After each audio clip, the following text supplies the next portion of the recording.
Amén. Amén. Gloria al Señor. Pueden tomar asiento, hermanos.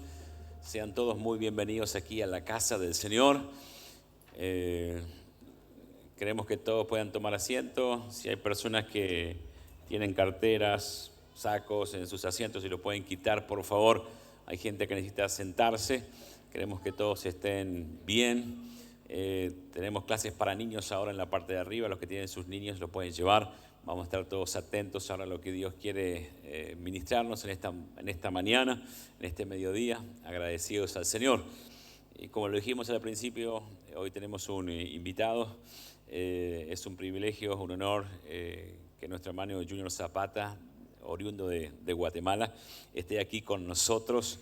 Él estuvo hace un tiempo atrás, hace como un año, ya estuviste aquí en Uruguay, así que agradecidos a Dios por la vida de él. Tuvimos la oportunidad, como les decía hace un instante, de ir a la ciudad de Rivera. Allí estuvimos compartiendo en la iglesia cristiana de Rivera, mejor dicho, él compartió. Así que estuvimos, yo le acompañé, fuimos con mi familia también. Estuvo compartiendo en la iglesia, en el colegio también allí que hay. Y es un privilegio y una bendición aquí tenerle.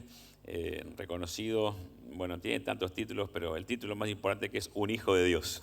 Así que como hijo de Dios vamos a darle la bienvenida adelante. Junior, le recibimos con un fuerte y caluroso aplauso. Él estuvo anoche compartiendo con el grupo de jóvenes, así que bienvenido, que el Señor te fortalezca. Gracias, gracias. Gracias, pastor, buenos días. ¿Están dormidos todavía? Es tarde. En Guatemala para las 8 de la noche ya todos están guardaditos en su casita. Aquí ustedes no duermen. Allá para las 7 de la mañana ya tuvimos 2, 3 reuniones. Sí. Cuando sus pastores estaban, porque me fueron a visitar a Guatemala, sus pastores los traté bien. Yo a las 5 de la mañana quería tener parado al pastor Alexis para orar. Él ora de noche. Puro uruguayo. ¿Tienen amigos y familia ahora en Guatemala? Por favor, visítennos. Ahí tienen su casa. Tengo una casa grande, bonita. Ya la aprobó el pastor. Los pastores estuvieron ahí, ya la aprobaron. Entonces, pueden llegar y me avisan y visitamos, y de veras siéntanse bienvenidos. Tengo una esposa, solo una. Suficiente tiene ella conmigo. 2 hijas, solteras por cierto, ya están vacunadas, ya tienen ortodoncia, 18 años, 21 años, podríamos hacer algo, o sea, de buena familia, cristianos, o sea. Les estoy buscando marido, porque ya necesito que se vaya. Yo les digo, niñas, miren, quiero que ustedes sepan que tienen que mejorar la raza, les digo. Porque las 2 ya han llevado unos novios a la casa, pero son unos teletubbies, o sea, son. ¿Alguno de ustedes vio la película de E.T.? O sea, les digo, no las voy a llevar donde el psicólogo, las voy a llevar donde el oculista. La idea es mejorar la raza. Primero, que mejoren la raza. Segundo, que tengan dinero. Hay que hacer dinero. Lo de que si son cristianos o no, yo soy evangelista, eso lo arreglo yo. Pero la raza y el dinero cuesta mucho. Entonces, tengo 2 hijas muy lindas, con un papá increíble. Una de ellas es terrible como la mamá. Una está estudiando psicología clínica, me va a tocar mantenerla el resto de la vida. La otra está estudiando economía, y porque me dijo, papi, tú no puedes hacer un centavo en esta vida, alguien en la familia tiene que hacer dinero, entonces voy a estudiar negocios. Entonces ella nos va a mantener a todos. Entonces, la grande se llama Lael, que en hebreo significa pertenece a Dios. A la pobrecita le recuerdo eso todo el tiempo. Y la otra se llama Netania, que significa regalo de Dios. Ella se llama Netania Libertad. El regalo de Dios es la libertad. Le digo, hacele caso a la primera parte de tu nombre, no al segundo. O sea, hoy quiero Primero agradecer de ver la atención de sus pastores. Yo ayer decía, siéntanse privilegiados de tener pastores como los que tienen.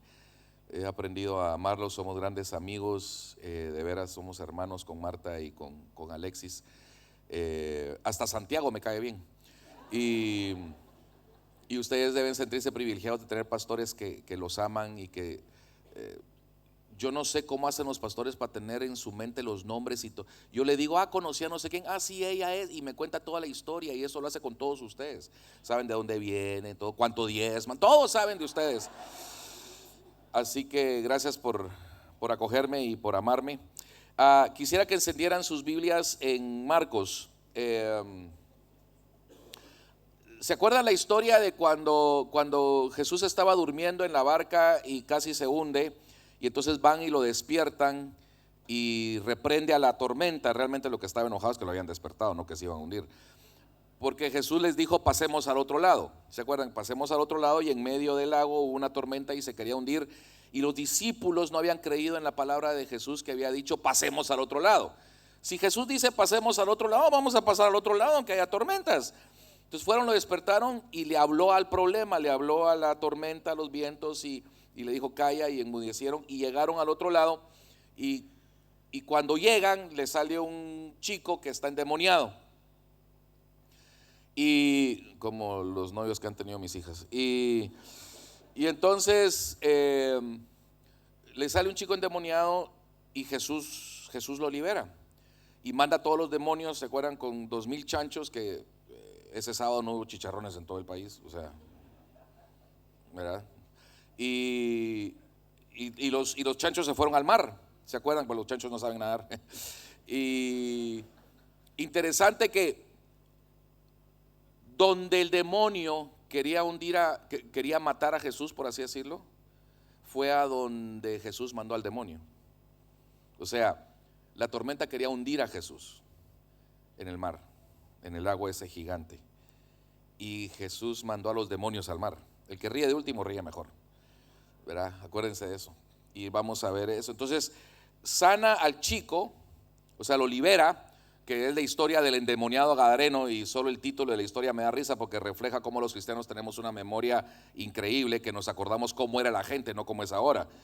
Porque la historia se debería llamar el liberado gadareno, pero al pobre lo conocemos como el endemoniado gadareno. O sea, vamos a estar en el cielo y lo vamos a ver, vos eres el endemoniado, ¿verdad? Y el pobre, no, el liberado, ¿verdad? Los cristianos siempre nos acordamos del pecado de la gente, ¿verdad? Nos acordamos de su prisión y no de su libertad. Y entonces se sube Jesús al barco de regreso, y el que había sido endemoniado quería subirse, el chico se quería ir con él, y le dice, ¿me puedo ir contigo? Tiene sentido de que alguien quiere ir con Jesús y que Jesús le debería decir, sí, vente conmigo. No, Jesús le dice, no, quédate, tú no te vienes conmigo. Y entonces, ¿pero por qué? Claro, vemos 2 capítulos después, en el capítulo 7, donde dice que Jesús regresó a la misma región y le traían los endemoniados y los ciegos y los sordos y los enfermos para que los sanaran, porque el chico había hecho su trabajo. Se había quedado y había contado su testimonio de cómo él tenía demonios y fue liberado. Y entonces a veces no nos podemos ir con Jesús y nos deja en la región donde estábamos para que seamos luz ahí. Y a veces eso pasa en el hogar. A veces nosotros queremos huir y escondernos en la iglesia, o quedarnos donde fuimos a un retiro y fue tan lindo que queremos recordar siempre ese sentimiento que tuvimos en el retiro, y regresamos a la casa y tenemos que lidiar con nuestros hijos, con nuestras hijas, tenemos que lidiar con nuestro marido, que los hombres no damos tanto problema como la mala publicidad que nos hacen, ¿verdad? O tenemos que lidiar con nuestra esposa o con la suegra, ¿verdad? Pero Jesús quiere que nos quedemos en el hogar y que se note la diferencia que hay en nosotros. Ya para que la suegra me ame, ese es un gran testimonio, ¿sí? Y entonces sale Jesús, se sube al barco, a la barca, y pasa y regresa al otro lado. Y ahí agarramos la historia que vamos a leer en Marcos 5, versículo 21. Marcos 5, versículo 21, estoy leyendo de la Reina Valera, que hay jóvenes que leen la Reina Valera y dicen, Reina Valera, sí, esto es tan aburrido que la escribió una reina que le valía todo. Dice, porque la traducción es tan antigua, el lenguaje hispano es tan antiguo, pero es la que yo uso para estudiar, y es la que voy a leer. Vamos a ir un versículo por versículo. 21. Al pasar otra vez Jesús en una barca a la otra orilla, que había regresado, se reunió a su alrededor una gran multitud y él estaba junto al mar. Entonces miren pues, Jesús regresa y hay una gran multitud y no lo deja pasar, y atrás tiene el mar, no puede ir a ningún lado. A veces como iglesia nosotros estamos obsesionados con las multitudes, pero a veces la multitud interrumpe que Jesús haga algo, porque ahí está la multitud y no lo deja pasar. Eso pasa en otros países y en otra iglesia, no aquí, ¿ya? Pero sí, o sea, dice que la multitud estaba ahí, no, o sea, tenía el mar atrás y tenía la multitud enfrente, no podía caminar. Tenemos que tener cuidado de no ser parte del bulto, ¿sí? De no ser parte de una multitud que no deja que Jesús pase. Y dice el versículo 22: y vino un alto dignatario de la sinagoga llamado Jairo. Al verlo se postró a sus pies. Jairo era como el líder de la mega iglesia del lugar, ¿sí? O sea, era el líder, era el pastor de esa iglesia grande. Y interesante que como líder judío reconocía a Jesús como algo más que solo un maestro, porque dice que se le arrodilló a los pies, ¿ya? Qué lindo que no importando nuestra posición en la empresa, en el gobierno o en la iglesia, tengamos la capacidad de caer a los pies de Jesús, ¿verdad? Él tenía un problema en su casa, padres de familia. No importando el problema que tengamos en la casa, podemos caer a los pies de Jesús. O sea, qué lindo que están los pies de Jesús ahí, a donde podemos caer, arrodillarnos, no importando el estatus que tengamos. Y dice que había una gran multitud. Entonces pónganse a pensar, este era un rockstar, Jairo, ¿sí? O sea, él lo conocían todos, era líder, él tenía empleados, tenía asistentes, y estaba en la multitud y todos sabían quién era Jairo. O sea, él era don Jairo, el hermano Jairo, el líder, el apóstol, el patriarca, qué sé yo, querubín. Sí, con cada vez hay más. Y entonces, delante de la multitud, este hombre tuvo la humildad de dejar su título en la oficina y se arrodilló a Jesús y demuestra su humildad ante la deidad, ante el maestro, ante el Señor, pero también el amor que le tenía a su única hija. Esta historia se repite en Lucas 8 y dice que era su única hija la que estaba enferma, la que estaba muerta realmente, y va y se arrodilla. A veces los papás somos muy orgullosos y hay cosas que no queremos hacer por nuestros hijos, porque qué vergüenza. Hay veces en que nosotros le decimos a nuestros hijos: no vayas a hacer esto porque avergonzás a la familia, ¿verdad? Y sí, avergüenzan a la familia, ¿verdad? Yo avergoncé a mi familia muchas veces, y aún como papá lo dicen: papi, no seas así, nos estás avergonzando. Pero hay cosas que tenemos que entender, que los papás a veces somos muy orgullosos y no queremos que la multitud sepa que tenemos necesidad. Qué lindo ver un líder de una iglesia, un líder de una comunidad que se muestra vulnerable. A veces ponemos pantalla, ¿ya? Y nos queremos mostrar fuertes. Jairo demostró una vulnerabilidad increíble aquí al arrodillarse en los pies de Jesús. ¿Saben qué, hermanos? Está bien tener necesidad. Está bien tener un agujero en el corazón. Está bien tener un dolor en el alma. Está bien decir: tengo un problema, ayúdenme. Si usted no tiene problema con sus hijos, usted es marciano, no es de este planeta. A mí papás vienen y me dicen: no, es que mis hijos son perfectos. ¡Mátelos! Eso es un alien que nos quiere conquistar, hay que acabarlos. Sí, o cuando la pareja dice: no, nosotros nunca nos peleamos. O sea, están endemoniados. En mi casa nos peleamos todo el tiempo. Mi esposa no discute conmigo porque sabe que siempre tengo la razón, entonces es diferente, ¿verdad? Pero está bien decir: tengo un problema. Yo les cuento, mi hija ahorita estaba hablando con Santiago y me acaban de informar que mi hija la regresaron al hospital. Está a 15,000 kilómetros. Yo no puedo hacer nada más que predicar. No puedo hacer nada por mi hija que la acaban de ingresar al hospital. Tengo un problema. Está bien. Puede ser un problema que no se puede resolver igual, yo lo puedo compartir. Hermanos, no seamos arrogantes, no seamos orgullosos, seamos vulnerables. Para eso están los pies de Jesús, para rodearnos delante de Él. Y dice, versículo 23, y le rogaba mucho diciendo, mi hija está agonizando, ven y pon las manos sobre ella para que sea salva y viva. Miren lo que le pide, pongan atención, a veces las cosas las leemos en la Biblia y pasamos de noche y no lo vemos. Dice que le pidió que pusiera las manos sobre ella, pongamos atención, y dice, le pide para que sea salva y viva. A veces nosotros no sabemos qué pedirle por nuestros hijos al Señor. Créame, yo no sé qué problemas tiene con sus hijos. Si usted le pide a Jesús que sean sanos y vivan, eso es lo que va a pasar. Está bien que nuestros hijos tengan problemas. Y está bien que nosotros tengamos problemas. Vamos con Jesús, corramos con Jesús. Yo no estoy diciendo que no vayamos donde el terapista familiar, donde el psicólogo, donde el psiquiatra. Está bien que vayamos ahí, pero no dejemos el correr a Jesús como última opción. Yo he tenido, yo estoy tan loco que tengo que tener psiquiatra. O sea, yo he tenido 3 psiquiatras, 2 se suicidaron, y eso es cierto, es una verdad. Esa es una realidad. 2 de mis psiquiatras se suicidaron, yo quedé vivo. Y entonces el tercero ya no me quería tomar de paciente. Yo creo que porque yo fui a correr a Jesús porque tenía una necesidad y me dijo, ve con el psiquiatra. Entonces tal vez tenemos un problema con nuestros hijos, vamos con Jesús. Porque se nos olvida que el que un terapeuta puede ayudarnos también es sanidad divina. Es un milagro que un psicólogo me pueda ayudar. Entonces, no lo dejemos como última opción, corramos a Jesús como primera opción cuando tengamos un problema en el hogar. Y dice, Señor, pon tu mano sobre él, pon tu mano sobre ella para que... Y Jairo creía porque dice, pon las manos sobre ella para que sea. No es, y tal vez así.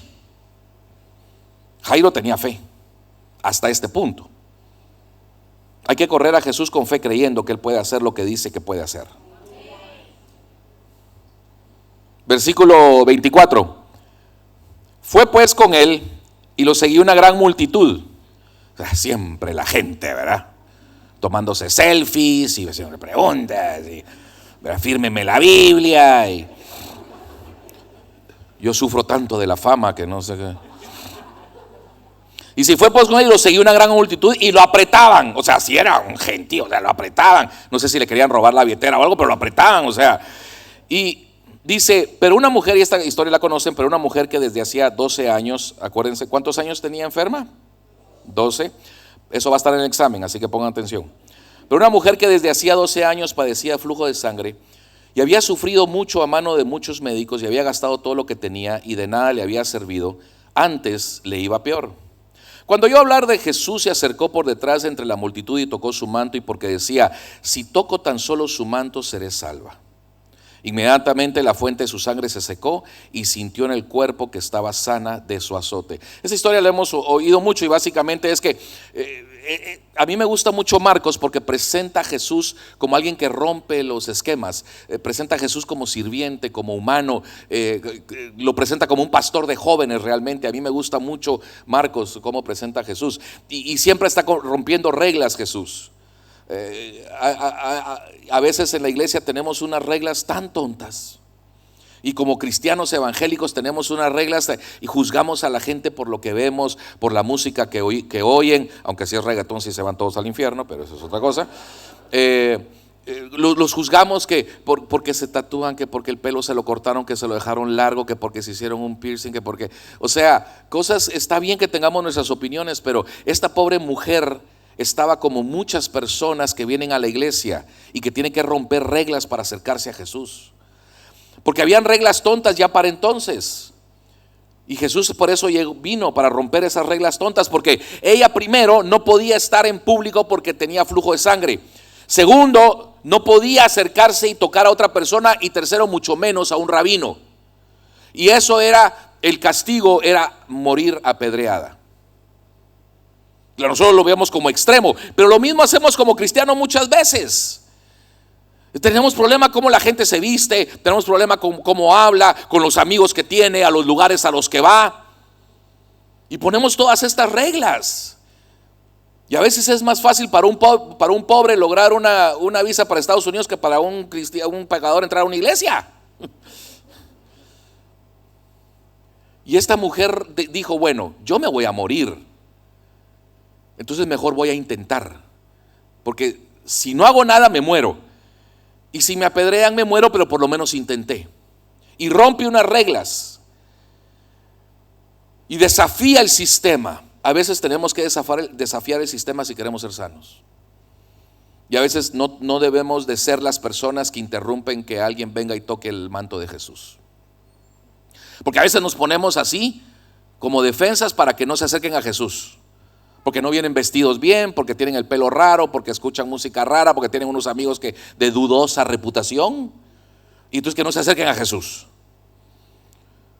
No debemos ser como estas gentes. Y dice el versículo 30, luego Jesús, conociendo en sí mismo el poder que había salido de él, volviéndose a la multitud, preguntó, ¿quién ha tocado mis vestidos? Ahora es interesante que Jesús hacía preguntas para las cuales conocía la respuesta.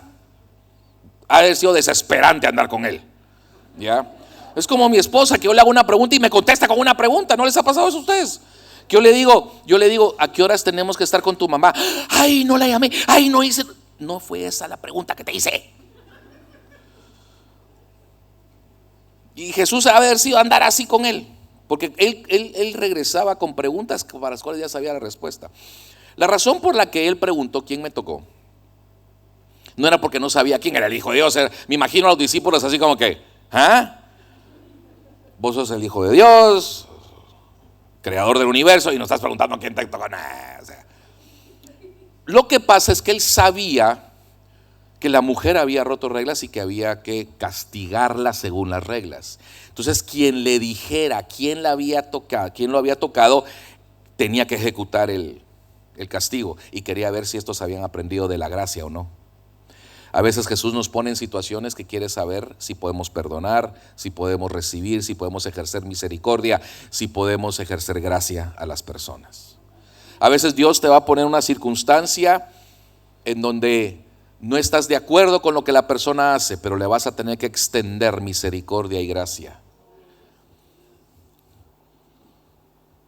Sus discípulos le dijeron, versículo 31, ves que la multitud te aprieta y preguntas quién me ha tocado. Ese fue Pedro de plano. Era siempre él. Pero él miraba alrededor para ver quién lo había hecho. Entonces la mujer, miren, qué triste, temiendo y temblando. Pero ella no tenía miedo de Jesús, ella tenía miedo de la gente. Qué triste que la gente venga a buscar a Jesús y tenga miedo de los seguidores de Jesús. Tengo un amigo ateo. Tengo muchos amigos ateos, igual que ustedes. Pues, igual que ustedes tienen muchos amigos ateos, no ateos como ustedes.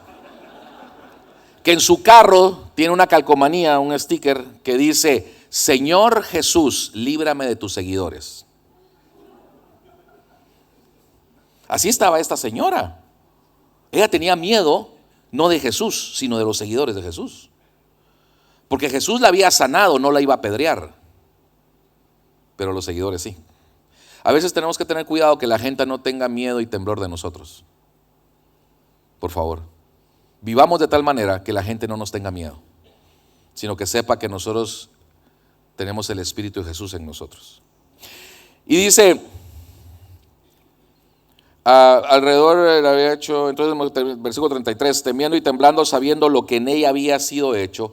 Qué bonita esa frase, sabiendo lo que en ella había hecho. A veces le pedimos al Señor que haga cosas por nosotros, cuando yo creo que le tenemos que pedir que haga cosas en nosotros. O sea, le estamos pidiendo a Dios por trabajo y no hacemos nada para buscarlo. Le estamos pidiendo a Dios por dinero y somos malos administradores. Le estamos pidiendo por una motocicleta y tratamos mal la bicicleta. Le pedimos por un auto y tratamos mal la motocicleta. Queremos un 0 kilómetros y el autito viejo que tenemos ni siquiera lo lavamos. Queremos que Dios haga cosas por nosotros en lugar de que haga cosas en nosotros. Y que arregle nuestro espíritu y nuestro corazón, nuestra mente, para tener una óptica correcta de la mayordomía de la vida, de la forma en ver la vida, cómo tratar a nuestra familia, cómo servir en nuestra casa, cómo servir en la iglesia y cómo servir a Dios en el país. Que haga cosas en nosotros. Y ella dice cuando sintió lo que había hecho en ella, no por ella. Qué bonito, ¿verdad? Dice, vino y se postró delante de él y le dijo toda la verdad. Él le dijo, hija, tu fe te ha salvado. O sea, fue tu fe, fue porque creíste que fuiste salva. Vete en paz y queda sana de todo, de tu enfermedad. Versículo 35. Mientras él aún hablaba, vinieron de casa del alto dignatario de la sinagoga diciendo, tu hija ha muerto. ¿Para qué molestas al maestro? Era su única hija. Yo trabajo con jóvenes y he tenido que dar muchas noticias a padres de familia, y una de las peores ha sido, señora, su hija está muerta. Yo he tenido que dar esa noticia, es desgarrador, es terrible. Yo lo he tenido que hacer unas 5 o 6 veces, darle la noticia a un padre que sus hijos han muerto. Si aquí hay cirujanos o doctores que les ha tocado eso, mis simpatías, porque yo sé lo difícil que eso es y lo desgarrador. Se imaginan lo que Jairo sintió, porque estos eran asistentes de Jairo que habían llegado a decirle que su hija se había muerto. Ahora, fíjense cómo es la cosa, porque ellos le dijeron, no molestes más al maestro. Si realmente creían que Jesús era el maestro, ¿por qué le dicen, ya no lo molestes más, ya no puede hacer nada, tu hija se murió? O sea que eran hipócritas, no sabían, ellos no creían que él era el maestro. Ellos creían que era otro más. Porque prácticamente lo que le dijeron fue, tu hija ya murió, él ya no puede hacer nada, ya no lo molestes. Hermanos, hay que deshacernos de gente a nuestro alrededor así. Gente que no cree, hay gente que tenemos que dejar porque nos roba la fe. ¿A quién tiene usted hablándole al oído? Que le dice, ya no molestes a Dios. Ahora, en el caso de mis papás era diferente, porque mi papá era un hombre de oración. A las 4 de la mañana se levantaba a orar. Él se llamaba Virgilio. Y mi mamá se despertaba y le decía, ay Virgilio, deja al Señor, son las 4 de la mañana. Pero eso era porque ella quería seguir durmiendo, no tenía que ver con fe. Pero hay gente que tenemos a nuestro alrededor que dicen, ¿para qué molestas a Dios? No se puede hacer nada con esto. Tenemos que deshacernos de la gente que nos habla. La fe viene por el oír. No oiga a esta gente. Y entonces llegan con él y le dicen, no se puede hacer nada, tu hija se murió. Se imaginan el corazón de Jairo. Y además él había llegado a traer a Jesús. Ya iban caminando para atender a la hija cuando la vieja se les atraviesa. ¿Se imaginan cuando la hermana linda de la iglesia se les atraviesa? ¿Se imaginan lo que él está pensando? Porque él dice, ya íbamos en camino, y si no hubiera sido por esta, qué bonito, la vieja se salva y la niña se muere. Ahora miren a Jesús también. Jesús tuvo tiempo para pararse para hablar con la señora, con la mujer. Y estaba caminando con Jairo. A veces Jesús se detiene en el proceso de sanar a nuestros hijos. Tenemos que seguir creyendo. A veces oramos y queremos que hoy Jesús conteste. Y no entendemos que nuestros hijos tienen que pasar por un proceso. Y que ese proceso también nos va a enseñar cosas a nosotros. El proceso es importante. Todos los cristianos vivimos en una cultura de eventos, pero lo más importante son los procesos. Y entonces nuestros hijos tienen que pasar por procesos, tienen que sufrir. A veces los papás queremos quitarle el sufrimiento a nuestros hijos y es lo peor que podemos hacer. Suena duro. No es hacerlo sufrir a propósito. A mis hijas yo a veces las quiero hacer sufrir a propósito, no las aguanto. Pero a veces hay que dejarlas sufrir y uno sufre con ellas. Y a veces les queremos quitar el sufrimiento a nuestros hijos porque nosotros no queremos sufrir. Entonces es egoísta. No le quitemos el sufrimiento a nuestros hijos. Así es como ellos van a tener éxito en la vida. Al quitarle las vicisitudes y las adversidades, les estamos quitando la habilidad de desarrollar músculo. Entonces no desarrollan las habilidades emocionales de poder enfrentar la adversidad en la vida, como todos se los dimos. Cuando hay padres de familia que me dicen, es que yo todo lo hago por mis hijos, yo digo, pobres sus hijos. Los está preparando para el fracaso. Es que yo quiero que mis hijos tengan todo lo que yo no tuve. Los está preparando para el fracaso. Porque usted tuvo que trabajar, usted tuvo que sufrir por obtener lo que tuvo, por obtener lo que tiene. Sus hijos no van a tener la bendición de sufrir por obtener las cosas. Entonces no van a saber cómo. Y a veces los procesos son más importantes que los regalos. El sufrimiento es más importante que la felicidad. Yo le digo a mis hijas, nenas, yo quiero que ustedes, yo no quiero que sean felices, yo quiero que sean obedientes. Porque la obediencia les va a traer felicidad. Pero a veces como papás nosotros decimos, yo le quiero dar lo mejor a mis hijos y no definimos lo que es mejor, la palabra mejor. Tengamos cuidado.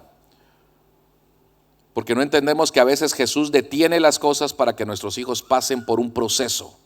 Y a veces ese proceso es de dolor. El crecimiento trae dolor. El cambio trae dolor. El sufrimiento, la adversidad crea resistencia y sabiduría. Es importante. Es duro ver a nuestros hijos sufrir, pero a veces es lo que tenemos que hacer.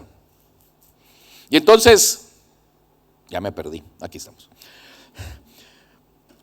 Fíjense el versículo 36, dice, pero Jesús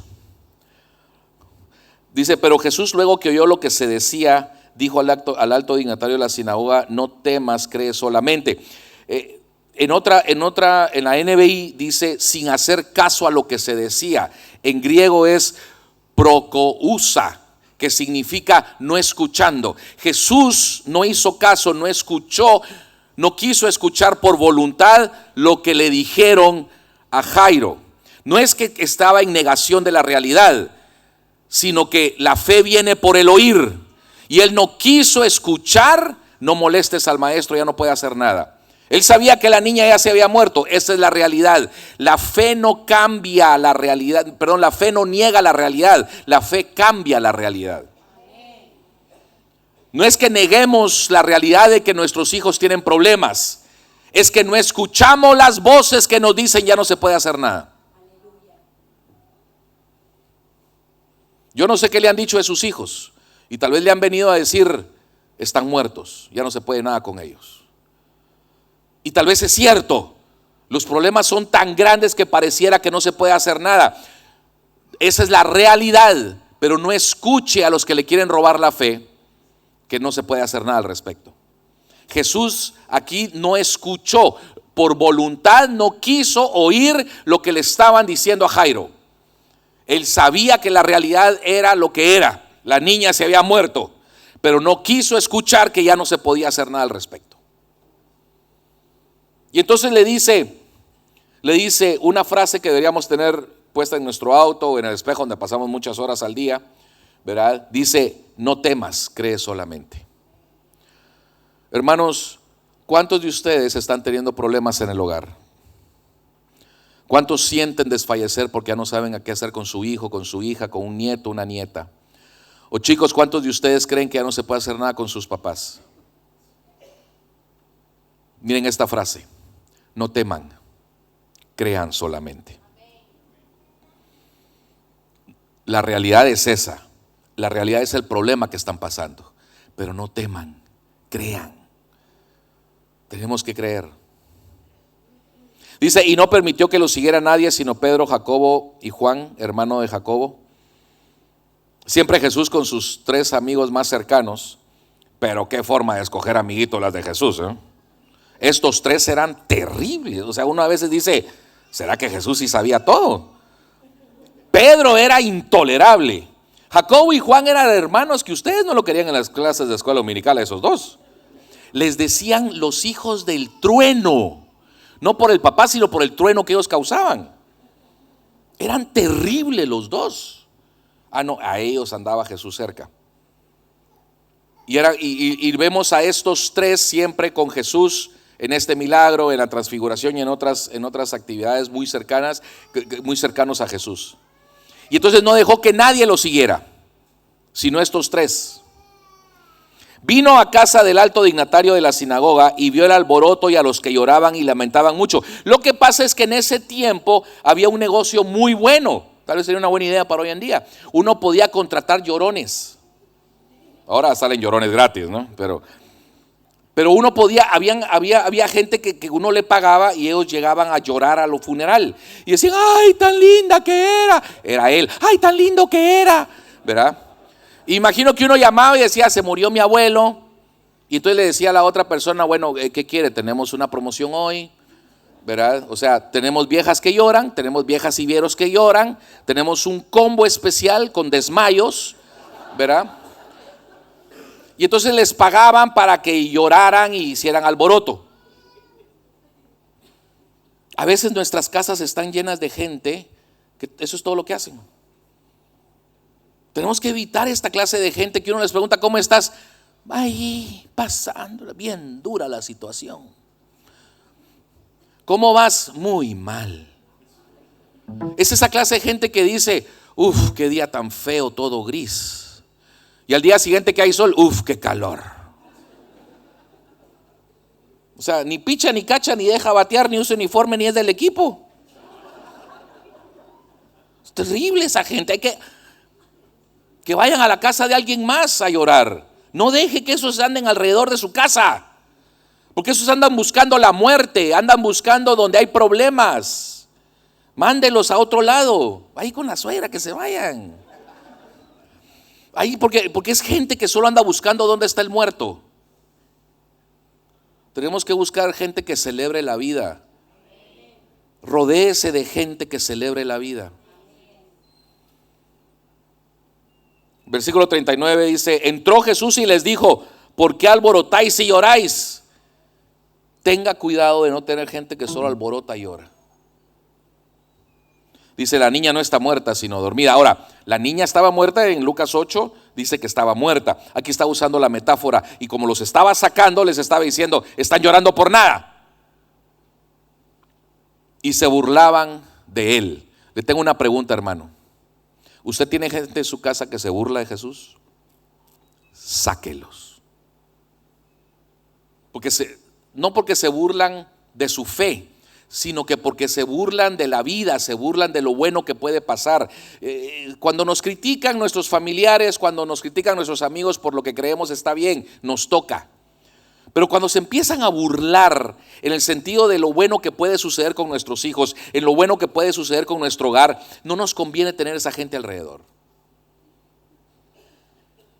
En nuestra casa no se deben escuchar burlas de Jesús. Dice, pero él echando fuera a todos, wow. Hay veces en que Jesús tiene que entrar a nuestra casa y echar fuera a todos. Bueno, mis hijas han tenido unos amigos que he pedido a Jesús los eche, pero es otra cosa. Pero hay veces en que hay gente en nuestra casa que Jesús tiene que echar. Tenga cuidado quienes deja entrar a su casa, hermano. ¿A qué deja entrar a su casa? ¿Por dónde los deja entrar? Porque pensamos que solo es gente, pero a veces son ideas, son programas. Tengan cuidado. Dice, echando fuera a todos, tomó al padre y a la madre de la niña y a los que estaban con él y entró donde estaba la niña. Fíjense el orden de las cosas aquí. Dice, tomó al padre y a la madre de la niña. Esa es la autoridad de la casa. Hermanos, no traiga a su hijo con el pastor para que le ore. Ahí le traigo a mi hijo adolescente para que le ore porque no hace caso. Peor se va a poner. Ore usted. Usted es el papá, usted es la mamá, ore por sus hijos. Mi hija grande, que es rebelde como la mamá, cuando era adolescente no le gustaba que yo orara por ella. Entonces yo llegaba cuando estaba dormida y le ponía las manos encima duro para que se despertara. ¡Plah! Y oraba por ella. Yo no se le iba a mandar a un pastor para que orara. Yo no sé si usted sabe que el mismo Dios al que le ora el pastor es al mismo Dios al que usted le puede orar. El pastor de la casa es usted. El pastor de la iglesia son ellos. Entonces entró el papá y la mamá con Jesús porque Jesús sabía quién era la autoridad de la casa, sabía quién era la autoridad de los hijos ahí. Jesús quiere que usted retome la autoridad de su casa, la autoridad espiritual. Y tal vez sus hijos están grandes y no quieren saber nada de su fe. Cuando su hijo se vaya a la facultad, vaya al cuarto de su hija, de su hijo, y ore ahí. O cuando estén dormidos, entre calladito y ore por ellos. No los moleste, está bien. Porque a veces los papás podemos ser así que la Biblia muy dice, ¿verdad? Que no aburramos a nuestros hijos, no los molestemos mucho. A veces los papás podemos ser muy intensos y vacunar a nuestros hijos contra el evangelio de tanto que les damos con la Biblia, ¿verdad? Los agarramos a bibliazos. Entonces a veces hay que hacerlo más estratégico. Pero no le eximen la responsabilidad de que usted es el que tiene que orar por sus hijos. Usted es la autoridad. El pastor está para ayudarlo a usted, no para criar a sus hijos. Y no deje que el Estado le críe a sus hijos. Y entonces entró con el papá y la mamá y los que estaban con él. ¿Quiénes estaban con él? 3 de sus discípulos. Eso es la autoridad de la iglesia. O sea que sí hay autoridad de la iglesia en la casa, pero primero pasaron los papás. Es importante que la iglesia tenga la autoridad de enseñarnos qué hacer con nuestros hijos. Entonces estaba la autoridad de la casa, la autoridad de la iglesia y estaba él. Entraron con él, la autoridad divina. Entonces es la autoridad de los papás, la enseñanza de la iglesia, la guianza del Espíritu Santo. Pero usted tiene que entrar. Y dice que entró hasta donde estaba la niña y no deja entrar a nadie más. Hermanos, ¿quién entra al cuarto de sus hijos? ¿Quién entra a la habitación de su hija? El otro día un papá me dijo, mira, quiero que le leas a mi hijo porque nunca sale del cuarto, ahí se está adentro. Y le digo, ¿y desde cuándo pasó eso? Pues desde su cumpleaños, cuando le compré una televisión y un play. El idiota sos vos. Con vos tengo que hablar. Porque dejamos entrar a la habitación de nuestros hijos a personas a través de medios. ¿Usted dejaría que unas personas tuvieran relaciones sexuales en la mesa del comedor? No, ¿verdad? Entonces, ¿por qué lo hace con la tele? ¿Qué dejamos y a quién dejamos entrar a nuestro hogar y a la habitación de nuestros hijos? Hay que llevar a Jesús. Hay que llevar la autoridad de la iglesia y nuestra autoridad a la habitación donde están nuestros hijos. Y sacar todo lo que no pertenece. Si a sus hijos no les gusta eso, yo tengo entendido que hay muchos apartamentos en Montevideo. Que miren cómo los pagan. Sí, porque, quieren sus reglas, pero que usted pague por ellos, ¿verdad? Mi casa, mis reglas. Pero esa es otra conferencia. Versículo 41. Tomó la mano de la niña. ¿Qué le había pedido Jairo que hiciera Jesús? Que pusiera sus manos. Miren la fe de Jairo. Lo que le pidió a Jesús es lo que Jesús llegó a hacer. Porque le digo, si pones las manos sobre ella va a ser sana y va a vivir. A veces no sabemos qué pedirle a Jesús. Hermano, no nos quedemos con nada, pidámosle todo a Jesús. Pidámosle todo a Jesús. Mi mamá mi mamá me decía, Junior, yo le pido a Dios que si te agarra deshonrando su nombre, te quite la vida. Y Dios contesta mis oraciones. Yo decía, mi mamá no me quiere. Yo le tenía más miedo a mi mamá que temor de Dios. Pero ella no se quedaba con nada. Ella le pedía a Dios por nosotros de todo. Porque sabía lo que ella le pedía a Jesús como madre. Por sus hijos Jesús lo iba a hacer y lo ha hecho. Y lo ha hecho. Entonces a veces nosotros tenemos esta idea como que fuéramos medio católicos que decimos, aunque sea una limosnita, Señor, con que vaya a la iglesia yo estaría feliz. Pedimos de nuestros hijos, pida todo. Desde que mis hijas eran chiquitas, nosotros con mi esposa empezamos a orar por aquellos que van a ser sus esposos. Yo no conozco a mis yernos, pero ya odio a esos desgraciados, a esos hombres de Dios que Dios les va a dar. Ya le estamos pidiendo a Dios por los esposos que van a tener. Pidamos, porque lo que le pidamos a Jesús en fe va a suceder. Pida por sus hijos y pida cosas grandes por sus hijos. No se conforme. Eso sí, no meta las manos donde Dios es soberano. Si usted está pidiendo, no ayude a Dios. Porque a veces le pedimos a Dios y manipulamos las circunstancias para que, como Dios no se apura, entonces nosotros vamos a ayudarle. O lo hace usted o lo hace Dios. Pero a veces nos metemos ahí a mover las cosas para ver si ayudamos a Dios, porque Él no nos ha entendido la oración. No, Dios nos ha entendido, pero está en un proceso. Y fíjense cómo es Jesús de lindo. Porque Jesús se atrasó y la niña se murió. Y luego de que se murió, Él estaba en medio de una multitud. Jesús prefirió dejar la multitud por atender a un adolescente. Esa es la oración de un padre, lo que puede lograr la oración de un padre, lo que puede lograr la oración de una madre. El hacer que Jesús deje cosas importantes por atender solo la vida de nuestros hijos. A veces vivimos en una cultura eclesiástica donde preferimos las multitudes a atender la vida de un adolescente. Pero Jesús nos enseña que dejó las multitudes por atender a un adolescente. Y como el padre le fue a pedir, Él hizo lo que el padre pidió. Solo que dejó que el proceso sucediera. A veces tenemos que permitir que eso pase. Tomó la mano de la niña y le dijo, Talita Kumi. Miren, esto es en arameico, no es un conjuro, ¿sí? O sea, no es de Harry Potter. Dice que significa niña, a ti te digo, levántate. Esa es la frase más linda que puede escuchar nuestra juventud. Ahora yo sé que lo escuchan todos los días porque no se quieren levantar, pero esa es otra circunstancia. Porque yo sé que empezamos, nena, levántate, hay que ir a la escuela, nene, campeón, y luego el tonito empieza a cambiar, ¿verdad? Nena, ya te lo dije última vez. Porque los adolescentes, y aquí es donde yo sé que Jesús entendía a los adolescentes, porque dice, no, está dormida. A los adolescentes les fascina dormir, o sea, no duermen, entran en coma, ¿sí? Pero vivimos en una cultura que desacredita a nuestros adolescentes, a nuestros jóvenes, y lo mejor que pueden escuchar de nosotros es, levántate, abre tus alas, levántate.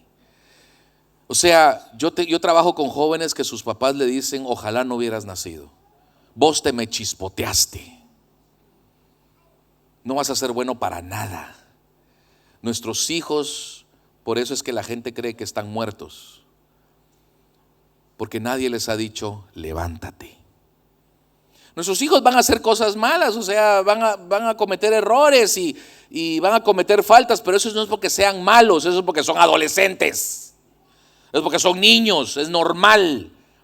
Y hay que corregir eso, no hay que dejarlo pasar. O sea, el problema de hoy en día es que vivimos en una cultura que no quiere corregir a la juventud porque es contra los derechos humanos. Hay que corregirlos, está bien, pero no es porque sean malos, es porque hay que corregirlos.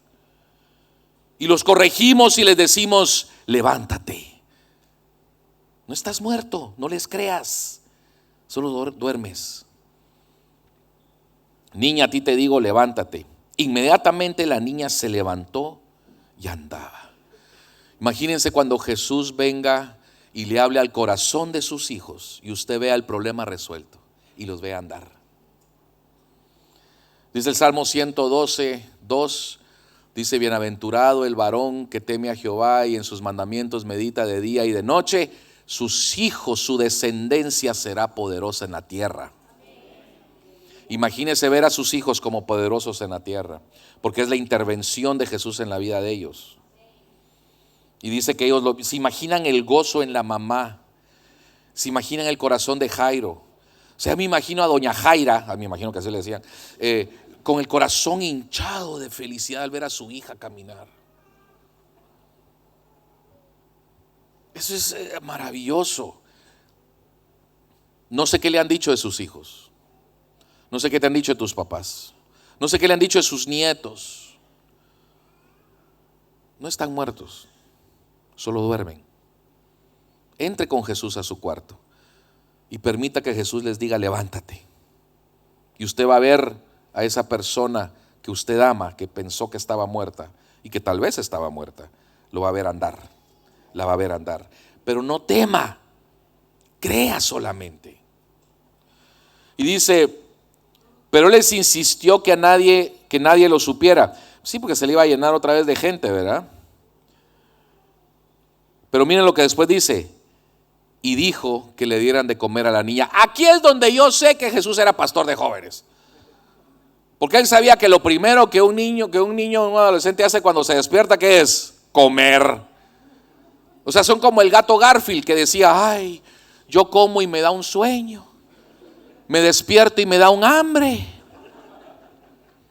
Él bien sabía que la niña adolescente, porque la niña tenía 12 años y la niña tenía hambre al despertarse. Entonces les dijo, denle de comer. Y aquí hay muchas lecciones con esa frase. ¿Se acuerdan cuando Jesús sanó a la suegra de Pedro? Que dice que por eso Pedro negó a Jesús, que está enojado que le había sanado a la suegra, ¿verdad? Pero ¿se acuerdan cuando Jesús sanó a la suegra de Pedro? Dice que la señora se levantó y les servía. Aquí la niña se levantó y Jesús les dice, sírvanla, porque ella es la jovencita. En la iglesia queremos y en la casa queremos que los jóvenes aprendan a servir. ¿Y dónde van a aprender eso? ¿Cómo lo van a aprender? Según lo modelemos los viejos, ustedes los viejos. Según nos modelen a nosotros los jóvenes el servicio. Entonces, es la iglesia adulta que tiene que modelar el servicio. Y le toca a la iglesia adulta servirle a los jóvenes. Y les dice a ellos, denle de comer. ¿A quién se lo está diciendo? Al papá y a la mamá. Hermanos, son ustedes los que le tienen que dar de comer a sus hijos. Espiritualmente, denles de comer. No delegue la responsabilidad de darles de comer comida espiritual solo a la iglesia. Emocionalmente usted les tiene que dar de comer. Esa no es labor del Estado ni de la escuela. Es su trabajo darle de comer a la niña, darle de comer al niño. Y usted les tiene que servir para modelarles el servicio. El cristiano que no sirve, no sirve. ¿Sí? Sirva a sus hijos. Los padres somos a veces muy machistas, somos muy autoritarios y queremos que nuestros hijos nos sirvan. Si somos hijos de Dios, los varones que somos padres tenemos que servir en el hogar también. Sí, pero después de regresar de la oficina y del laburo, llego cansado. Entonces, ¿para qué se metió a tener hogar? Tenemos que modelar el servicio y que nuestros adolescentes lo vean. Si nuestros hijos no quieren servir es porque no lo han visto en nosotros. A mí me da mucha risa que la iglesia y la sociedad en general critica a los jóvenes como que los adultos no hubiéramos tenido nada que ver con el hecho de que ellos son como son. ¿De dónde lo aprendieron? Es que estos jóvenes ahora no quieren hacer nada. ¿De dónde aprendieron la haraganería? Alguien se las tuvo que, en algún lado la vieron. Es que quieren el camino fácil. ¿Dónde escucharon eso? Entonces nosotros les tenemos que modelar el servicio y darles de comer. Muy, muy lindo el que esta niña se levantó de los muertos. Ese es el peor de los casos. Yo no sé, hermano, qué está sufriendo usted en su hogar. Hay esperanza. Mire este texto. Hay una gran enseñanza. Nuestros hijos hay que darles de comer, porque mire pues, cualquiera podría decir que este milagro no sirvió, porque la niña se tuvo que haber muerto, no anda por ahí. Aquí anda la hija Jairo, ¿no? Ya se murió. ¿Qué? O sea, hay que reclamar el milagro porque se volvió a morir o qué.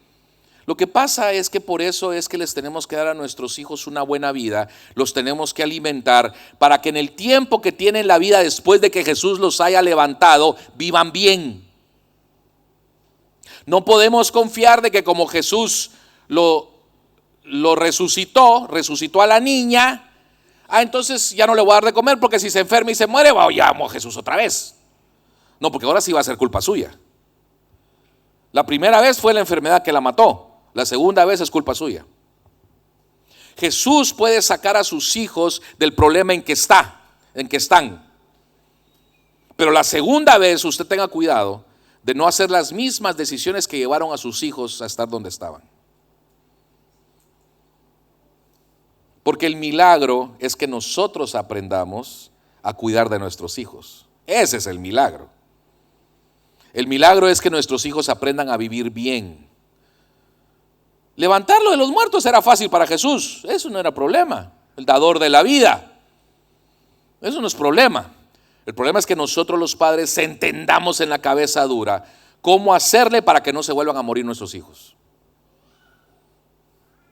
Vivamos de tal manera que vamos adquiriendo sabiduría para atender bien a nuestros hijos. Y tener hijos adolescentes hoy en día no es difícil, es imposible.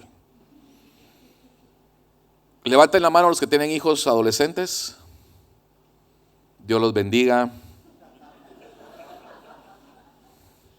Sus hijos no están muertos, solo duermen. Ahora, ¿cuántos años tenía la niña? ¿Se acuerdan? ¿Se acuerdan la mujer que estaba enferma? ¿Cuántos años llevaba enferma? En la Biblia no hay nada por casualidad. Esto me dice que si nosotros queremos que la iglesia joven se levante, la iglesia adulta tiene que sanar. La mujer es tipo de iglesia en el Nuevo Testamento. Y la iglesia adulta tiene que reconocer que está enferma y que tiene un flujo de sangre. Y la iglesia adulta tiene que reconocer que tiene que romper algunas reglas si quiere ser sana. A veces los adultos estamos metidos en nuestras tradiciones, en nuestra forma de pensar, cosas buenas, no malas, pero que realmente interrumpen el que Jesús pueda sanarnos, que nuestra fe pueda activarse para sanar. Y entonces no sanamos. Y si no sanamos como iglesia adulta, la iglesia joven no se va a levantar. O sea, Jesús no llegó a la casa de Jairo hasta que no se sanó la señora. Hermanos adultos, a veces cuesta entender a las nuevas generaciones. O sea, y yo les voy a dar un consejo. Si no los entienden, no los entiendan. No los entiendan, solo oren por ellos. Porque a veces que uno los mira y uno dice, estos no son ni terrícolas. O sea, son tan raros. Entonces hay que orar por esos marcianos. Hay que orar. Sanemos nosotros. Dejemos a un lado nuestras reglas tontas, nuestras tradiciones buenas, pero ya solo son tradiciones para nosotros. Sanemos nosotros nuestra envidia, nuestro orgullo. Sanemos nuestra testadurez. Acercémonos a Jesús rompiendo algunas reglas para que Él nos sane, para que Él pueda venir y decirle a la iglesia joven, levántate. Jesús quiere sanar a la iglesia joven y la quiere levantar. Y con sus hijos, deshágase de la gente que le quiere robar la fe. Sus hijos no están muertos, solo duermen. Y esa fe que usted necesita no va a negar la realidad que tiene grandes problemas, pero sí la puede cambiar. Entonces quisiera que ustedes, todos los que tienen hijos o nietos con algún tipo de problema, se pongan de pie, que yo quiero orar por ustedes, por favor. Pónganse de pie. Los que tienen hijos, quieren que oremos por sus hijos y por ustedes. Y a veces tenemos que hacer como Jairo y sencillamente reconocer que tenemos un enorme problema con nuestro hijo, con nuestra hija.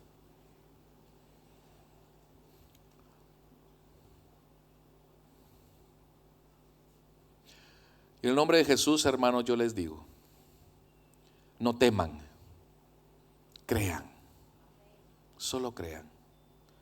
Jesús va a traer sanidad a su casa, va a traer sanidad a su hogar, va a traer sanidad a sus hijos.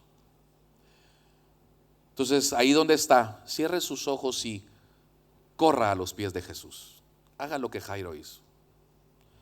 Corra a los pies de Jesús.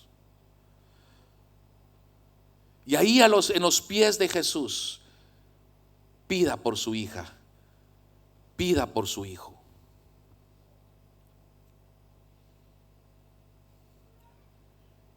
Suplique por sus hijos.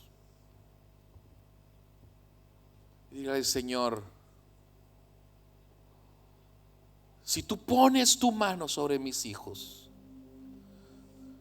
van a sanar.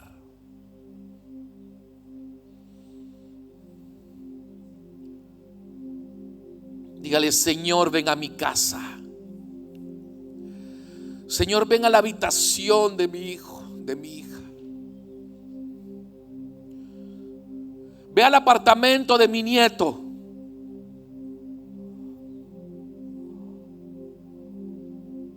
Vaya usted a los pies de Jesús, y si se tiene que arrodillar, hágalo, haga lo que tiene que hacer ahorita, pero corra a los pies de Jesús.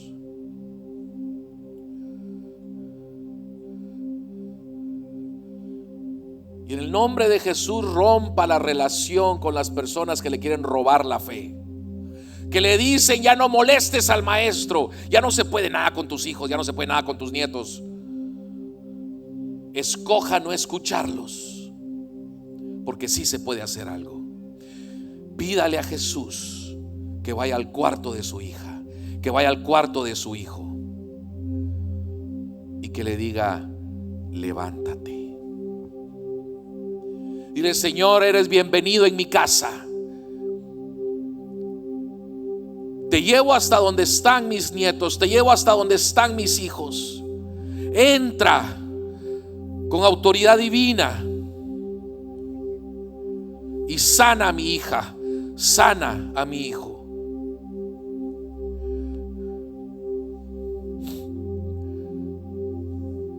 Hermanos, no teman, solo crean.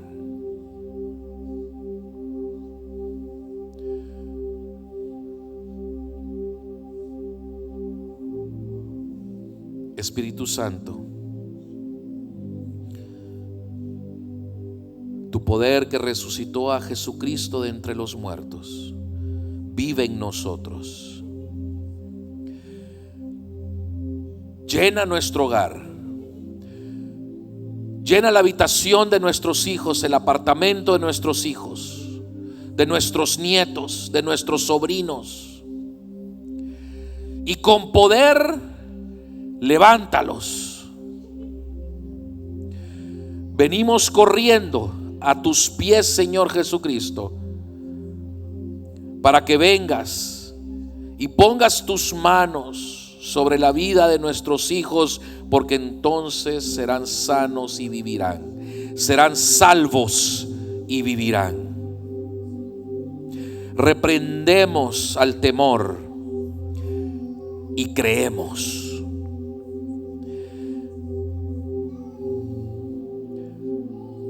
Hermanos, tengan fe, crean la palabra de Jesús.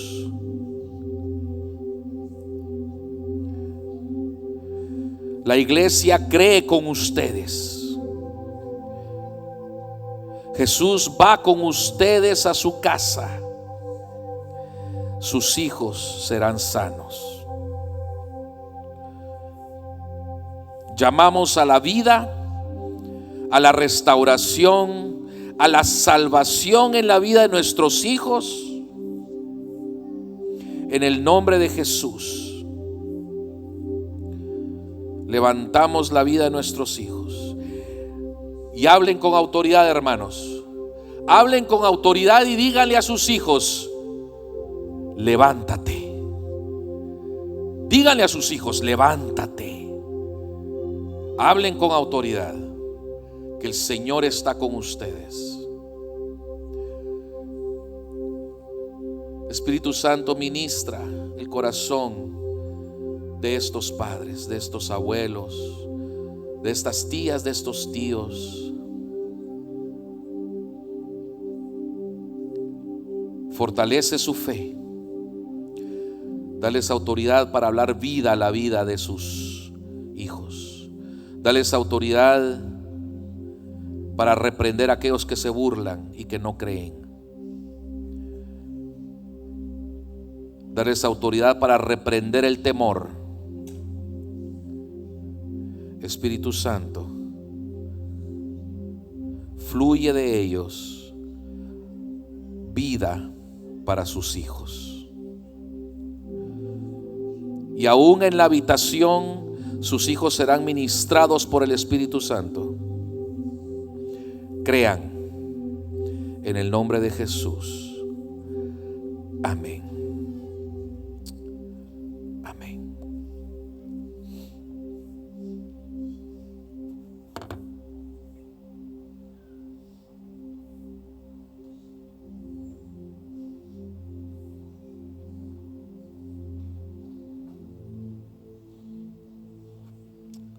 Aleluya. Gloria al Señor. Aleluya. Su presencia está en este lugar. Amén. Gloria al Señor. Aleluya. Hay poder en la oración. Hay poder en la oración. Quizás usted tiene que llamar a alguien hoy y decirle: entra en la página de la iglesia y mira este mensaje. Hay muchos que tienen que escuchar este mensaje. Usted ahora está pensando, ¿no? Y, oh, qué pena que no vino, qué pena que no está. Bueno, luego que ya a su casa el mensaje va a subirse en la página y ahí lo pueden ver y pueden también otras personas ser bendecidas. Amén. ¿Cuántos dan gloria a Dios? Amén. A Él sea la gloria, a Él sea la honra, a Él sea alabanza. Gloria a nuestro Dios. Amén. Vamos en este momento